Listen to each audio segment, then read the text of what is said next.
Okay, you ever have those days where you feel totally overwhelmed? Like your brain is being pulled in a million different directions all at once? Well, it's not just you. And it's not your fault. There's a really good reason for this feeling. See, we're all trying to run the latest, most demanding 21st century software on hardware, our brains, that hasn't had a real update in thousands of years. So yeah, let's dive into this crazy mismatch between our ancient brains and this modern world we live in. And it turns out there's actually a name for this feeling. Professor of neurology Richard Sidgwick, he calls it a tyranny of attention. And that really hits the nail on the head, right? It's this constant, relentless barrage of demands coming from every direction, and we just don't have the mental bandwidth to handle it all. It is literally a battle for our focus, and let's be honest, right now, our brains are kind of losing. So here's the real heart of the problem. Your brain, my brain, it's basically the same piece of equipment our Stone Age ancestors had. It evolved for a world that was, well, pretty quiet. A world where the biggest changes were the seasons, But now, we've plunged that same brain headfirst into this whirlwind of constant novelty, non-stop notifications, and an absolutely endless stream of information. The hardware is ancient, but the software we're forcing it to run is updated every single day. So why does this all feel so incredibly draining? I mean, why are we so tired all the time? Well, it all comes down to a hard physical limit in the brain itself. Think about it like this. Your brain has a fixed amount of bandwidth, and it runs on a surprisingly tiny energy budget, especially when it comes to actual conscious thought. Okay, a huge piece of this puzzle is something called your working memory. And the best way to think about it is like a little mental scratch pad. It's the place in your head where you hold a phone number just long enough to dial it, or you remember the 3 things you need from the grocery store. But here's the catch, and it's a big one. That scratch pad is tiny, and it can be wiped completely clean in a split second. And if you want a perfect, real-world example of what happens when that scratch pad gets overloaded, just think back to the 2017 Oscars. You remember that fiasco, right? When they announced the wrong movie for Best Picture? The guy in charge, the accountant, he had one job, but right at that critical moment he got distracted, took a photo, and sent a tweet. And that one tiny distraction was enough to completely flood his working memory. He grabbed the wrong envelope. That's it. That's how fragile our focus actually is. Now this part is pretty mind-blowing. Let's talk about where your brain's energy actually goes. You would think most of it is for your deep thoughts and brilliant ideas, right? Nope, not even close. A staggering 95% of your brain's energy budget is just for basic maintenance. Running your body, keeping the lights on. That leaves a tiny little 5% for everything else we actually call thinking. Which brings us to a really great analogy for all this. Your attention, it's like a bank account. And every single day, you get a very limited deposit. And every notification, every time you scroll your feed, every little decision you make, that's a withdrawal. And it is so easy to overdraw that account, leaving you mentally bankrupt and just completely unable to focus. But here's the thing. This isn't just some accident. Our brains aren't just getting overloaded by chance. No, this system is being actively, and I mean expertly, exploited. The digital world isn't just distracting. It has been meticulously designed to hijack your brain's ancient wiring and to keep you hooked. So to really get how they do this, we've got to look at 2 different reward systems in our brains. First, there's the liking system. That's what gives you a nice feeling of satisfaction. And here's the key. It can be satisfied. You eat a good meal, you feel full. But tech platforms, they target the other system, the wanting system.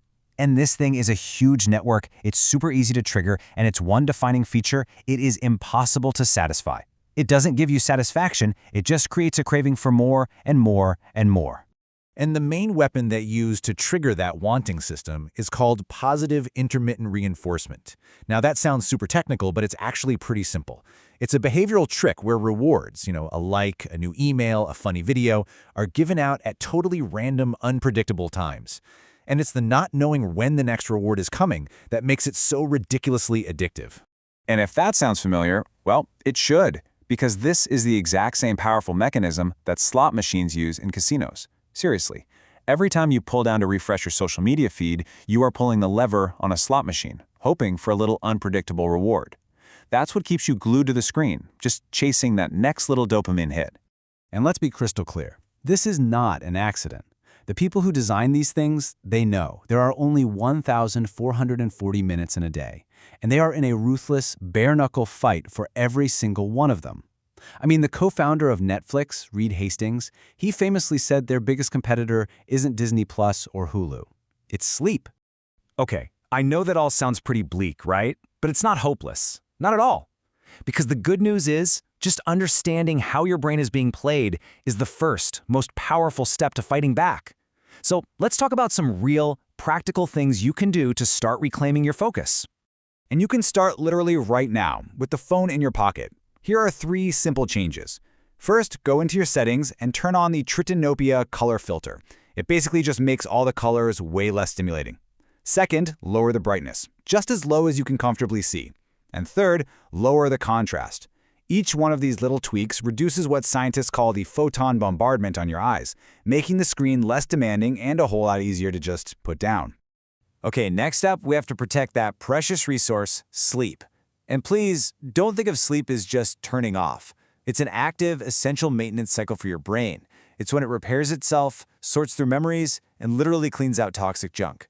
So the basics matter. Stick to a regular schedule, keep your room cool, about 68 Fahrenheit or 20 Celsius, and for the love of all that is holy, avoid agitating content before bed.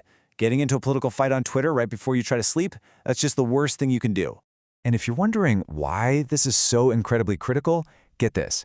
Cheating yourself on sleep isn't just about feeling a little groggy.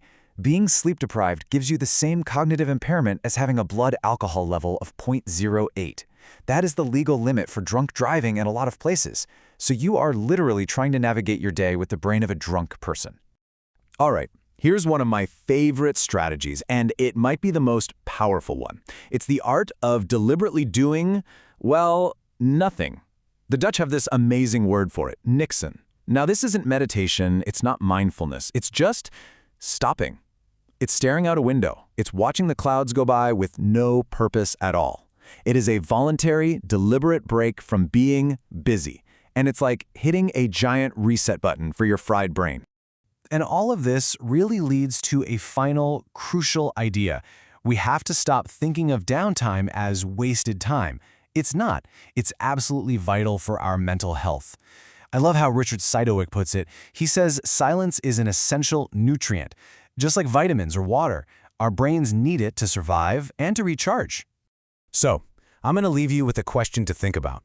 In this world that is designed to grab every single second of your attention, when was the last time you truly, and I mean deliberately, chose to do absolutely nothing at all? Really think about it, because the answer to that question might just be the key to getting your focus back.